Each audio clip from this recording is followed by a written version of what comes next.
Bienvenue à un autre épisode de Horizon Politique, le balado du comité Horizon, le comité de l'Association étudiante de communication politique de l'Université de Montréal. Je suis Julien Pelletier, votre animateur, et aujourd'hui, je reçois Anouk Carr, qui revient tout juste de New York, il y a 3 semaines, c'est ça que tu m'as dit? Oui, c'est ça. Pour ONU Femmes, je vais aussi parler de la MAPI, de ton application en tant qu'auxiliaire, mais plongeons tout de suite. On connaît tous l'ONU. Peux-tu nous expliquer ce qu'est ONU Femmes pour ceux qui ne sauraient pas? ONU Femmes, c'est l'organisation au sein de l'ONU qui représente les droits des femmes et qui s'occupe des droits des femmes. Puis nous, à l'UDM, on a un regroupement étudiant. Donc on n'est pas officiellement reconnu par ONU Femmes, mais on représente les mêmes intérêts qu'ONU Femmes, puis on défend les droits des femmes à l'échelle de l'université. Le but, c'est de défendre les droits des femmes à l'échelle de l'université. Ouais, c'est ça. Puis ça ressemble à quoi cette organisation-là? Ça a quelle ampleur à l'Université de Montréal? On a quand même une grande ampleur. On est un des regroupements les plus suivis sur les réseaux. On a comme 1600, 1700 abonnés, ce qui est quand même grand pour un petit regroupement d'université. On est 9 en tout dans le regroupement, puis on a une 50aine de membres actifs et actives qui nous aident quand même à faire surtout beaucoup de posts sur les réseaux sociaux. Puis on essaye d'organiser des événements éducatifs sur les droits des femmes, et aussi des événements comme rassembleurs, plutôt pour passer du bon temps ensemble. Puis... Parce que là, tu es aussi vice-présidente de ce regroupement de femmes. C'est ça, exactement. Est-ce que ça fait longtemps que tu es dans ce groupe-là? Comment tu es arrivée à comme... Je l'avais vu, ce regroupement, passer il y a 1 ou 2 ans, je pense. Puis je pense que c'est là qu'il avait pris de l'ampleur. Et après, je me suis dit que c'était quand même vraiment un bon engagement à avoir, surtout arriver à la maîtrise, où j'ai peut-être un petit peu plus de temps pour faire des choses extra-école, extra-scolaire. Donc je me disais que c'était un peu le moment. Puis c'est ça, vice-présidente, c'est vraiment un bon poste où je peux un peu toucher à tout. Donc j'aime beaucoup faire plusieurs choses en même temps. C'était la suite logique de ton application à l'assaut, là, un peu. Exactement, oui, c'est ça. Là, plus précisément, qu'est-ce que tu es allé faire à New York? C'est quoi ce voyage aller à New York? Qu'est-ce qui se passe? Parce qu'il y a beaucoup de personnes qui pensent qu'on va à une simulation. Parce qu'il y a la simulation de l'ONU, il y a la simulation c'est pas ça, ce n'est pas une du Conseil européen, la SKU. Il y a énormément de simulations à l'UDM. Mais nous, on va vraiment au vrai événement. Et en fait, à New York, c'est sur 2 semaines. Ça s'appelle la CSW. Okay. C'est la Commission sur la condition de la femme. Et c'est en fait tous les pays, tous les États membres, tous les groupes du monde entier se retrouvent. Vous êtes à la vraie ONU, là? Ouais. Okay, on a les vrais badges, hop, on bip, on rentre vraiment. Et on assiste à plein d'événements, à plein de conférences qui sont organisées soit par la société civile, qui sont en dehors de l'ONU, soit par vraiment les États membres de l'ONU. Puis c'est ça, on fait un peu un constat de l'année passée, qu'est-ce qui s'est passé, qu'est-ce qu'on doit encore améliorer, qu'est-ce qui est grave et sur lesquels il ne faut pas qu'on oublie de parler. Puis c'est un peu tout ça. Puis nous, on assiste à ça, on prend tout le savoir, en fait. Et c'est vraiment génial. Le but, c'est d'aller apprendre puis de ressortir le plus de connaissances que vous pouvez de cette expérience-là. Est-ce que ça existe depuis combien de temps, ONU Femmes? À l'UDM ou... le conseil des femmes à l'ONU. Alors le conseil des femmes à l'ONU, je ne saurais pas te dire, mais on est à la 69e édition. Donc, quand même. C'était la 69e édition cette année. Puis pour toi, même si là, les droits sont plus égaux, pourquoi le ONU Femmes serait nécessaire selon toi? Mais là, c'est extrêmement nécessaire. Il y a encore beaucoup de backlash anti-genre partout en ce moment. C'est quelque chose qui est un peu banalisé, mais on le voit vraiment partout. Puis là, même si tous les pays du monde se sont regroupés pour dire oui, on veut avancer dans les droits des femmes ensemble, il y en a quand même qui font pas encore leur part des choses, parce que cette année, c'était l'anniversaire notamment de Beijing plus 30. C'est une plateforme d'action qui a été signée par l'ensemble des pays, 12 buts à atteindre en 2025, donc cette année. Et en fait, ils sont pas atteints. Ils sont pas atteints du tout. Donc, ça, c'est comme les cibles environnementales. Oui, c'est ça, on se fixe des cibles, mais... Exactement. Donc, on voit vraiment que non seulement on les a pas atteints, mais il y a certains points où beaucoup de pays ont reculé même. Donc, donc ça reste inquiétant. Les droits reculent. Ouais. En Afghanistan, notamment, c'était l'exemple le plus phare, je pense, de la CSW. Moi, j'ai fait 2 conférences sur l'Afghanistan, puis c'est vrai que... En Iran, peut-être. Aussi. Parce que l'ONU Femmes regroupe des personnes de toutes de partout dans le monde, c'est bien Mhm. ça? Oui, c'est ça, en fait, c'est Est-ce que vraiment... tu as eu la chance de parler à comme des femmes de partout à travers le Mhm. monde? Et c'est vraiment aussi un événement de réseautage énorme. Ok. C'est fou. On a fait deux sortes de cocktails réseautage un peu. Et il y avait vraiment des femmes du monde entier qui faisaient de l'activisme totalement différent. Il y avait tellement d'enjeux différents. Il y avait des personnes qui travaillaient sur l'inclusion, d'autres sur les travailleurs, travailleuses du sexe. Il y avait des personnes qui travaillaient juste sur l'économie, sur l'IA. Enfin, c'était vraiment tout le monde spécialisé, mais toujours sur les femmes. Donc OK. c'est vraiment... Tous les enjeux qui touchent les femmes, là, c'est finalement. Là, ça. puis Ben, tous les enjeux touchent les femmes, en fait. ouais, ouais, c'est vraiment ça. Parce que c'est pas la même chose être féministe en Occident, être féministe au Mm, Québec, puis être mm, mm. féministe Ah, vraiment pas. en Iran, en Mm, Afghanistan, tu disais. mm. Est-ce que ça a un peu changé ta perception de la lutte féministe? Ben, ça m'a vraiment ouvert, je pense, parce que c'est vrai que c'est pas pareil d'étudier, parce que moi j'essaye d'étudier un maximum un féminisme qui est pas celui de l'Occident, parce que celui de l'Occident je le connais. Du coup Oui. j'essaye, mais c'est pas pareil de lire des articles écrits par des personnes, puis de rencontrer ces personnes en vrai, puis de leur demander comment ça se passe chez toi, puis que cette Ouais. personne-là te réponde et te dise ben là ça va pas, puis que tu prends vraiment directement de la source entre guillemets de l'information puis que t'es pas en train de la lire Ouais, ailleurs. ouais. Mm. Parce que, selon toi, au Québec, est-ce qu'il y aurait comme un enjeu que tu te concentres principalement dans le féminisme? Mm. Ben, au Québec, en ce moment, ce que j'entends surtout, c'est tout cet enjeu de laïcité au Québec, puis Oui. du port du voile, par exemple. Ça, Hmm. c'est quelque chose qui, je pense, est un enjeu très féministe, puis qui a vraiment aussi sa place. Après, c'est vrai que moi, j'étudie surtout le féminisme dans les enjeux plutôt internationaux. OK. Fait que, Fait que moi, accès mm. juste ici, c'est plus à Ouais. grande échelle. OK. Mm. Ah, super intéressant. Parlons un peu de la MAPI, Anouk. Oui, la La MAPI. MAPI, la fameuse MAPI. Mais On entend beaucoup parler de la on entend MAPI. beaucoup parler, c'est vrai, c'est une maîtrise qui est extrêmement prisée.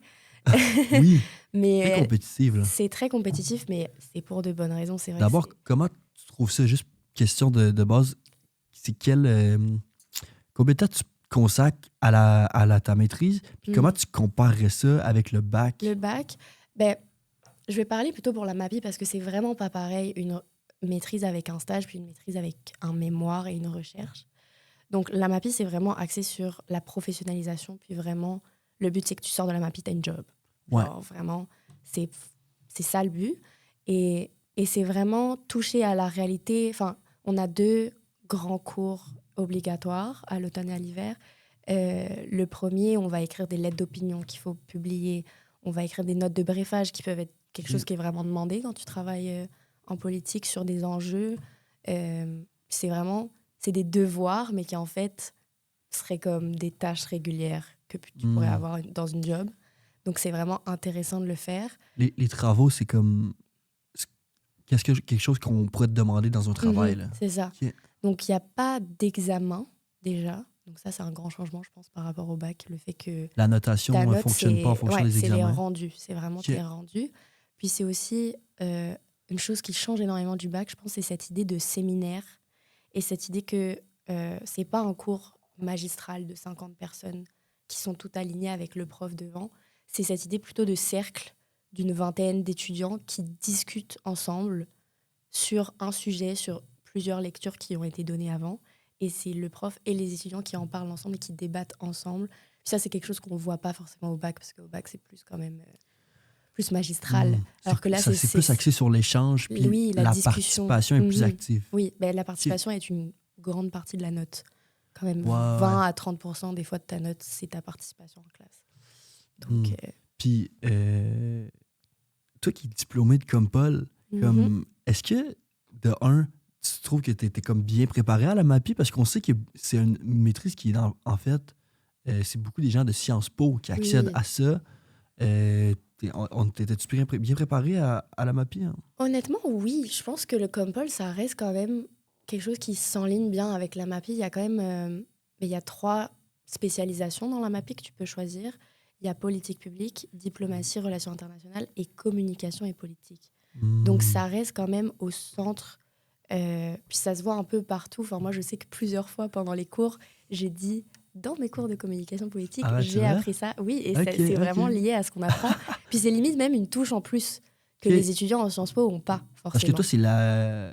c'est communication politique. C'est la branche Moi, je communication prendrais politique. diplomatie, relations internationales, mais je Ok. sais que tout ce que j'ai appris en communication politique va énormément m'aider. Vraiment. Et ça se voit. On a eu tout un livre sur justement la place de la communication en politique. Ok. Fait que nos Euh, cours de CEP, ils ouais. tombent pas dans le vide, là. Ah non, Ok, vraiment. Il ok. servait à quelque chose. Faut Oh vraiment my écouter, god. ça Je suis sert à quelque content. chose, même à Yes, la yes. maîtrise. Ouais. Super. Puis est-ce que tu recommanderais la MAPI à quelqu'un? Tu sais, comme Moi, je tout le monde recommanderais en la parle, là. MAPI, mais il faut vraiment que l'idée de professionnalisation soit vraiment l'objectif principal de cette personne-là. Ouais. Faut pas aller à la MAPI parce que la MAPI et tout le monde veut aller à la MAPI. Oui. Faut aller à la MAPI si vraiment tu sais que ce que tu veux faire, c'est te professionnaliser puis avoir une job live. La recherche, ça reste super important, ça reste super intéressant de se plonger dans vraiment un sujet, un enjeu, une problématique et de chercher, de fouiller. Je pense que c'est tout aussi intéressant que Non, c'est faire un stage pendant 4 mois puis découvrir un travail en soi. Je pense que les deux sont intéressants. Puis il y a aussi la maîtrise mémoire-stage où tu c'est fais possible aussi, les ben deux. oui. Ouais, ouais. Donc vraiment, je dirais qu'il faut pas juste se jeter dans la MAPI parce qu'on veut absolument aller à la MAPI. Je dirais qu'il faut vraiment voir l'intérêt que la Ouais, MAPI peut ouais, avoir. accès professionnel. Mhm. Puis de ton côté, pour la professionnalisation, est-ce que tu as regardé un peu les stages? Comment Ben, ça les se trame de stages, ton côté? ok, ben les stages, c'est ça, c'est vraiment un gros enjeu aussi. Il y a pas mal de personnes qui pensent que aller à la MAPI, c'est avoir un stage sur un plateau, mais Faut le trouver un trouver, le stage, ça fait stage. partie de la MAPI en entier. Et c'est vrai que là, c'est vraiment ce que je suis en train de faire en ce moment. Il faut Ok. scruter LinkedIn, il faut se faire des tableaux, il faut préparer un CV différent, des lettres différentes à chaque fois. Vraiment, En pleine recherche de stage. Là. oui. Et en plein rendu, en pleine session, faut le faire maintenant, là. Donc, Ah ouais, hein? c'est vraiment trouver un stage, ça fait partie de la MAPI. Puis c'est vrai qu'en ce moment, il y a quand même pas mal d'enjeux, d'offres de stage. Il n'y en a pas beaucoup. Donc, il faut les trouver. Mais c'est vrai que ça reste super intéressant parce que ça te construit aussi de chercher, de te faire refuser, de faire des entrevues. Puis même quand on réseaute, à chaque fois, on peut essayer. Hop, je cherche un Ah ouais, stage. hein? Ben oui. Ah, on essaye, on essaye. Des fois, ça marche, hein. Des fois, ça C'est pas marche. la seule, je l'ai essayé moi aussi au cocktail Mhm. jeudi. Là. Ah, vous cherchez pas des stagiaires? Ah, mais oui, ça marche, hein. Parce que aussi, là, tu bookes ton horaire, ce n'est pas tout. Tu Mhm. es très occupé, tu es aussi auxiliaire de cours. Oui, auxiliaire de cours. Là, d'abord, comment on devient auxiliaire de cours? Est-ce que c'est accessible? Ben, c'est très accessible, mais il faut être à la maîtrise, C'est ça. déjà. En fait, c'est comme une liste de tous les cours qui cherchent un auxiliaire, qui est d'abord passé par les doctorants, parce que eux, c'est obligatoire. Fait que d'abord, la liste est passée Ouais. par eux, puis ensuite, elle vient aux personnes à maîtrise, puis c'est vraiment une liste avec tous les cycles, puis tous les noms de OK. cours. Puis après, c'est à toi de faire la démarche de contacter la chargée de cours, le chargé de cours, le ou la professeure. Puis moi, j'envoie généralement mon CV, mon relevé de notes, puis j'essaye de choisir les cours que j'ai déjà eus, parce que je trouve Ouais. que ça aide. Puis C'est c'est pas ça, obligatoire. Non, absolument Pour pas. être auxiliaire dans un cours, Non, t'es pas obligé d'avoir fait ce non. cours. Sauf que j'imagine que ça aide. Ben, c'est un plus. Ouais. C'est un plus, fait que c'est ça t'envoie généralement tout ça à la personne, puis ils te choisissent ou non. Puis après, c'est ça, ça dépend. Tu peux avoir un contrat de correction auxiliaire juste où tu corriges les copies. Ou alors, ben moi, c'est ce que je fais en ce moment, c'est un auxiliaire où je donne aussi un atelier, Les un TP, TP là. par semaine aux premières années. Donc, C'est spécial quand même ouais, de te retrouver de l'autre Oui, côté. oui, vraiment, c'est vraiment spécial. Quand tu trouves ça, en fait? Mais moi, j'aime beaucoup. Au début, j'appréhendais quand même parce que C'était une source de stress, ben oui. c'est comme se transformer en petit professeur, en fait. Un peu, ben oui. Et puis, commencer à apprendre des choses à la toi d'il y a 3 ans, en fait. Les élèves te posent des questions, Donc, puis c'est comme... T'es censé oui. connaître la réponse, Ah là. oui, oui, oui. Oui, oui, oui. Mais après, c'est vrai que je remarque que c'est bien aussi, ça rassure parce que je me dis j'ai quand même beaucoup appris depuis ce moment-là où Ouais. j'étais en première Ah ouais, année. hein? Parce que là, maintenant, certaines lectures que je comprenais peut-être pas trop il y a 3 ans, là, je suis comme, ben oui, là, ça fait du sens. Là, je sais ce que je suis en train de lire. Ouais. Donc, ça me rassure un peu. Puis, ça fait du bien aussi de transmettre ce savoir-là, puis de donner les bonnes techniques, les bonnes méthodes pour le reste de leur bac ou pour le reste de leurs études. C'est Parce que j'ai c'est l'impression que bien. c'est aussi une façon de réviser. Mhm. Tu sais, quand tu es auxiliaire, tu corriges beaucoup de travaux. Tu sais, à quel point ces travaux-là, j'imagine ça t'aide à. Tu vois les erreurs Mm, que les gens font dans leurs travaux, mm. de ne pas les reproduire, puis Ouais, de voir des bons travaux. Tu sais, ça doit aider oui. à ensuite, Mm. toi, à faire tes propres travaux, Oui, oui, oui. Ben, même à la maîtrise. Tu sais. ouais, il y a certains travaux qui, même en première année, ont des formules de phrases, des idées, des plans qui sont vraiment très inspirants. Et des fois, Oui, je me dis, je devrais écrire comme ça aussi. C'est parce super qu'on bien. dit souvent que lire, pour bien écrire, il faut Mhm. lire. Ouais. Mais là, pour faire de bons travaux, là, tu lis des travaux. Mhm, Tu sais. Fait que mhm, c'est mhm. comme. On en lit C'est beaucoup sûr que des ça travaux. aide, en fait, là. Oui, vraiment.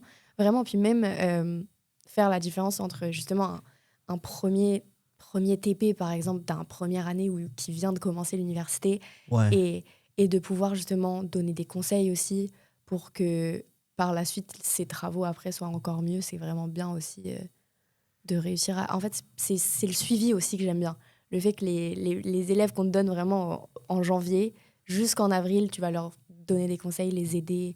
C'est vrai que j'essaye à chaque fois, quand on lit les consignes, je leur dis essayez de faire ça, pas faire ça, pas faire ça. Ça Ah va ouais, vous hein? aider et tout ça. Parce Toi, que... tu fais partie des auxiliaires qui donnent des commentaires un Ah peu, ouais. là. Tu peux Ouais, ouais, progresser ouais. avec Moi, Anouk comme auxiliaire. j'essaye OK. un maximum. Puis j'essaye beaucoup même de comparer, tu vois, à ce que moi je faisais. Souvent, j'affiche mes copies, en fait, d'il y a OK. 3 ans au tableau. C'est vrai? Je dis, ben, ça, Arrête. c'était mon TP il y a 3 ans. Vous voyez, ça, c'est bien. Là, fallait corriger. Mais ça, vous OK. pouvez vous en inspirer. Mais voilà. Parce que je trouve que c'est plus réaliste aussi, par Oui. exemple. Ou, T'es pas juste dans la perfection, oh là. non, ben, c'est ça. Puis même, tu vois, par exemple, je dis qui a fait les lectures pour aujourd'hui. Quand je vois qu'il y a que 3 mains levées, je vais pas non plus. Enfin, oui, moi, il y a certaines lectures que j'ai pas faites il y a trois Ouais, ans. c'est ça. Et Ouais. c'est pas grave. Mais Non, c'est pas parce le que plus t'es important, c'est auxiliaire que après de t'as été. comprendre. C'est pas parce que t'es auxiliaire que t'as été parfaite en tant qu'élève, là. Mais Ouais, non, ouais. non, non, non. OK. Ah, mais c'est super intéressant. Puis, comme, là, si tu fais ça en tant que travail, ça ressemble à quoi la rémunération à être auxiliaire? Ça te permet de Mais payer ton loyer, tu sais? mhm, non, en vrai, je pense que ben, ça dépend. Déjà, moi, avec le fait que je donne des ateliers, c'est déjà, je travaille beaucoup plus Oui. qu'un auxiliaire de correction. Auxiliaire de correction, ça va être vraiment corriger à l'intra, corriger au final, puis peut-être s'il y a des travaux, mais comme tu sais, c'est quand même très peu. Oui, oui. Je pense que c'est plus une addition, parce que c'est vrai qu'à la maîtrise, c'est compliqué aussi d'avoir une job à côté, parce que ça te prend quand même beaucoup de Ah ouais, temps. c'est clair. Je dirais que justement, auxiliaire, c'est une bonne chose à avoir à côté, mais je dirais que c'est peut-être pas non plus suffisant. Enfin, moi, je sais que j'ai des bourses et mon Ouais, prêt ça étudiant aide. qui aide derrière, mais c'est vrai que quand même, c'est bien. Enfin, moi, je sais que enfin, c'est une bonne rémunération. Tu fais Mais c'est un... beaucoup de temps. Mais C'est c'est ça. beaucoup de temps. Et puis, c'est du temps aussi, ça te prend du temps au moment où toi, tu as besoin de temps. C'est-à-dire que là, au moment où je devais corriger tous les intras, j'avais aussi des travaux à rendre. Donc, faut bien Hmm. gérer son temps. Ah, j'imagine. Faut... C'est pas un petit peu décalé, tu corriges après la Mm. remise ou c'est en plein dans ta mi-session, ta Mais, fin de session? mais là, ça va être. Là, ma fin de session, elle arrive. Nous, notre fin Ah, de session, elle finit plutôt vers le 20 avril. À la maîtrise, les rendus sont oui. un petit peu avant. Donc, ça permet que quand les examens arrivent, on a peut-être un peu plus de temps. Mais c'est vrai que généralement, une fois l'examen passé, il faut qu'on passe vraiment toutes les journées sur notre chaise à corriger, histoire d'avoir les notes sorties le plus rapidement possible Ouais. derrière. Ah, c'est intense. C'est sûr que Ouais. tu n'as aucun temps en ce moment-là. Non. Mais T'avais j'ai quoi- du temps pour venir ici. t'avais- Ça va, c'est bon. Ah, mais merci. Puis t'avais du temps pour le cocktail, organiser le Oui, cocktail ben aussi. aussi, organiser le cocktail. Super événement d'ailleurs. Merci. Ouais, je suis très contente. C'était vraiment une. Je pense qu'on peut dire que c'était un succès. Oui, ben, c'est ce que vraiment même Frédéric Méran nous l'a dit, que c'était C'est vrai? un succès. Beaucoup Ok. d'invités étaient extrêmement contents parce que ouais, moi, j'étais en contact avec les invités surtout. Ça permet de réseauter Puis, un niveau mm, plus mm, proche ouais. des Et invités. Là. les invités étaient vraiment mais ravis. Ils étaient ravis. Ils ont fait vraiment beaucoup de connaissances. Cette idée aussi que c'était assez convivial, Oui. ça a fait en sorte que il y a eu des discussions qui même ne parlaient même pas de leur job ou de la personne en face. Ils parlaient juste d'enjeux et de l'actualité et de ce qu'ils faisaient dans la vie. Enfin, c'était vraiment bien. Moi, je suis vraiment très contente de cette Ah, j'ai soirée. bien apprécié moi aussi. Mm. OK. Eh ben, merci beaucoup, Anouk. Je sais pas si tu avais quelque chose à ajouter. Merci d'être venu à Horizon Politique. Mais c'était un plaisir.